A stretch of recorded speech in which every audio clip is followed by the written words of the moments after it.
এবার সোমকে আনফলো করল সৌমিতিশা। বিস্তারিত জানতে ভিডিওটি শেষ পর্যন্ত দেখুন। সৌমিতিশা একের পর এক সহপাঠীদের আনফলো করছে। তোরসাকে আনফলো করার পর এবার সোমকেও আনফলো করলো।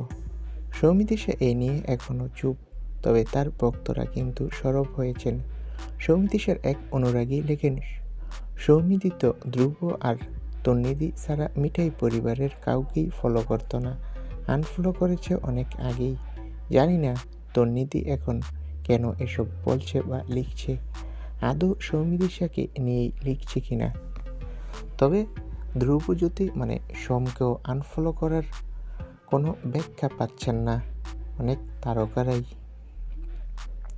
এ প্রসঙ্গে ধ্রুব সরকার সোশ্যাল মিডিয়ায় বক্তব্য দিয়েছে। ধ্রুব সরকার বলে, কে কার ওয়ালে বা প্রোফাইলে কাকে ফলো রাখবে বা রাখবে না সেটা তার ব্যক্তিগত বিষয়। এ বিষয়ে আমি কোনো মন্তব্য করতে চাই না। সৌমিতিশা মিঠাই আমার খুব আদরের ছোট বোন ছিল, এখনও আছে, ভবিষ্যতেও থাকবে। সেটা তার ফলো করা বা না করায় কিচ্ছু যায় আসে না।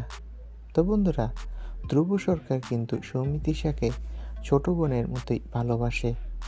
এ বিষয়ে তোমাদের মতামত কি কমেন্ট করে জানাও, আর আমাদের চ্যানেলটি সাবস্ক্রাইব করে রাখো। সকলকে অসংখ্য ধন্যবাদ।